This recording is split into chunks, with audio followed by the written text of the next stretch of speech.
We're so lucky today that Peter have come, and also we are very lucky to have Hadani, Dimas, and see all the bio. And also we were very lucky last time when we had the prop master streams, the revamped, and she wrote a very, very fantastic review of the show. We're really grateful. Let us welcome Hadani.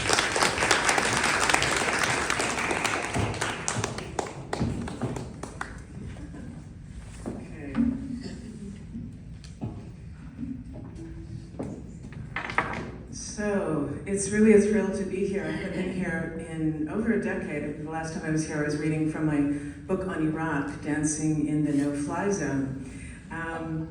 It's such a wonderful community gestalt, this whole fusion opera, and I've sort of unwittingly become part of it by writing about it, but also just by meeting everyone, and there's wonderful community connections. So I just wanted to speak to that before I read you an excerpt from the article that I wrote about the awakening in the summer issue of Opera Canada.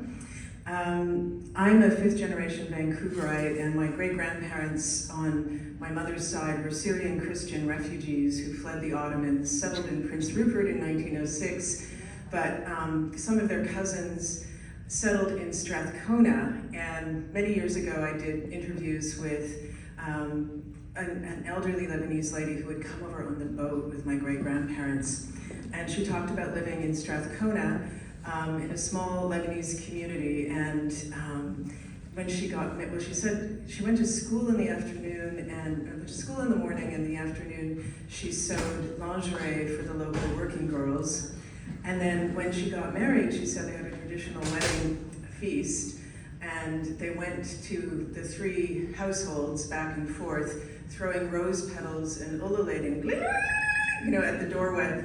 And I suddenly had this entirely different vision of Chinatown as one that was really a kind of multicultural idol in the early 20th century. And I've been documenting the history of Chinatown as a writer in various ways.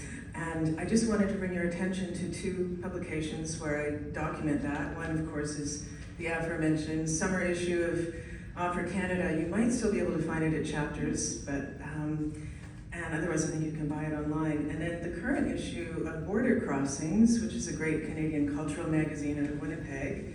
I have a story about the two Fred Herzog exhibitions that documented Chinatown in the mid-century mainly.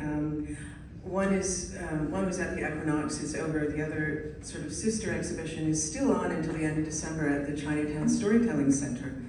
So just giving a plug for some local and national culture and media. So I'm just going to read a little bit from the Opera Canada article about this wonderful coming together for me personally, but also just this great fusion, because my great passions are architecture, local history, and opera. So it's a great pleasure to be able to write about that. But then because Stephen's not here, Stephen Aikens, he's in London, we both go back and forth. I wanted to read a little bit about, from my interview with him, about his approach and about Eastern and Western theatrical idioms and how he's fusing those in the awakening.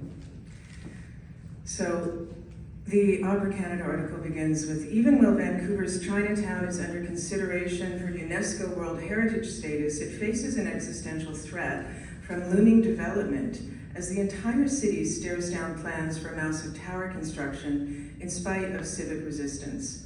But just as Chinatown residents stopped the demolition of Chinatown in 1967 when city fathers proposed a freeway that would have run right through in the name of urban progress, so too are neighborhood initiatives fighting to preserve its living history. Maybe you want to just go over there so it's a bit more centered. Yeah. The Chinatown Storytelling Center has just reopened with a new exhibition contextualizing color photos of the Hood by the legendary Vancouver street photographer Fred Herzog, with images of mid-century life culled from a community archive several years in the making. If you're lucky, you'll get a personal tour from the likes of local treasurer Maurice Wong, who regaled me with stories from the good old days when he and his friends, as young boys, would sit at the back of the local synagogue during weddings or watch as the local rabbi adapted kosher law at his uncle's shop selling live chickens for slaughter. While the neighborhood today still boasts herbal apothecaries and eateries, it's caught between looming development and the drug crisis of the downtown east side. In contrast, mid-century Chinatown was alive with a vibrant multicultural street life, with fishmongers and fruit sellers, mom-and-pop grocery stores, benevolent societies, restaurants, and gambling joints, all documented in the exhibition.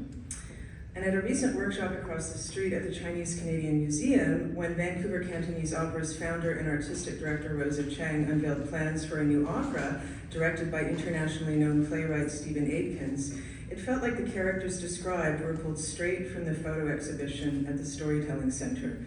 Down the street, Shanghai Alley, once the site of densely populated tenements bulldozed in the mid-century, as well as the neighborhood opera house that burned down, stood as a reminder of what happens when a city ignores its heritage. Meanwhile, the presentation by Chang and Aitkins, complete with archival photos of a local man who enlisted in World War II, given by his daughter, was a reminder of how history can inspire new artistic horizons. So I just want to talk a little bit after that background introduction about Stephen and his take on different theatrical traditions and how he's fusing them. Okay.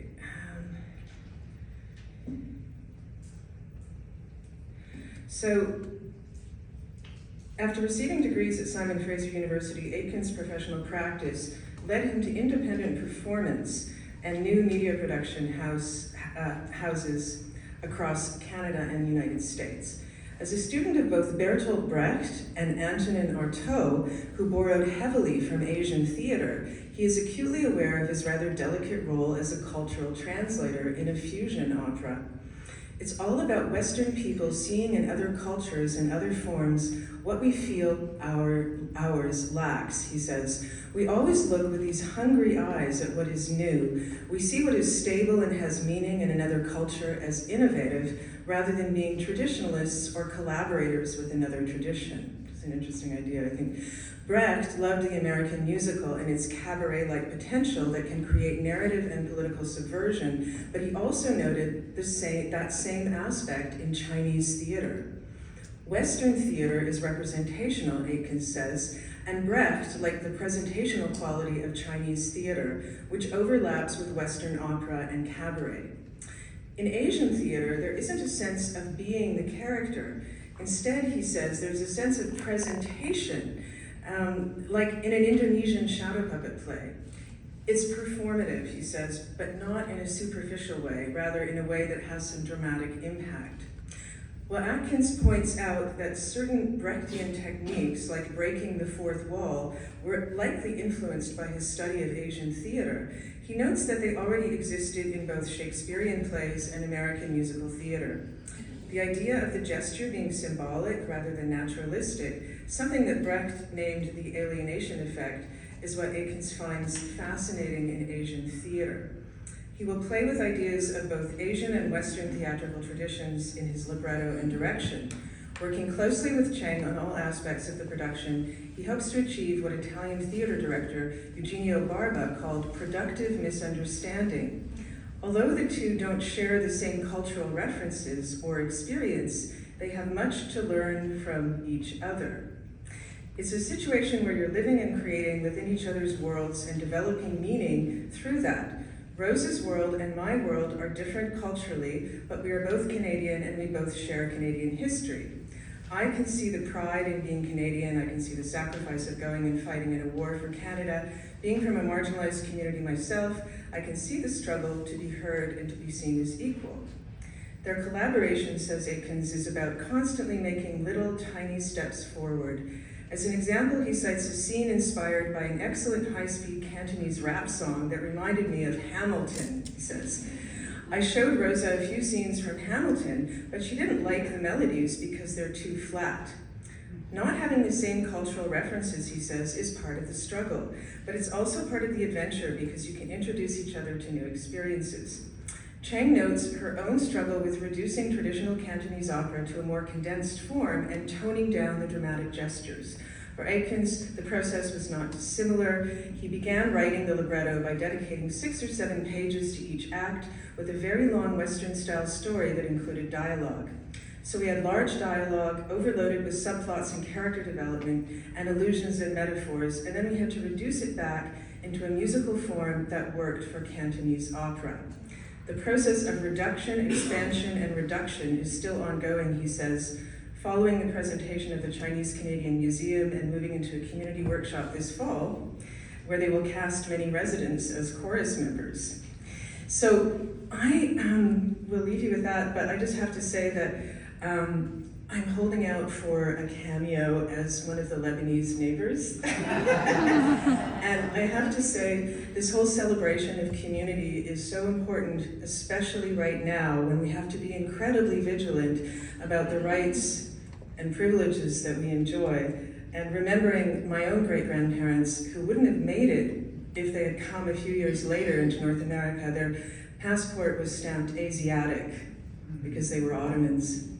So just something to remember, and I'm very happy that you're doing this, Rosa. You're a really inspiring lady, and thank you for bringing everyone and all these different elements together. I can't wait to see the production and review it. She's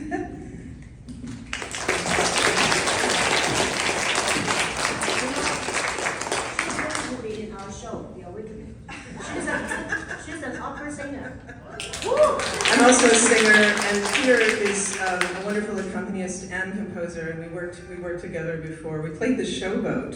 Did anyone see us at the Showboat? Speaking of communities, performance, yeah. So thank you so much. Thank you for coming. Yeah, Thank you for your it's my support. pleasure, yeah. And also, we are talking about our next collaboration. She's going to be the Bavarian queen, and I'm going to be the Chinese princess. We worked this out. I'm going to be the barbarian queen in the next production. I love it. I've got the costume planned already.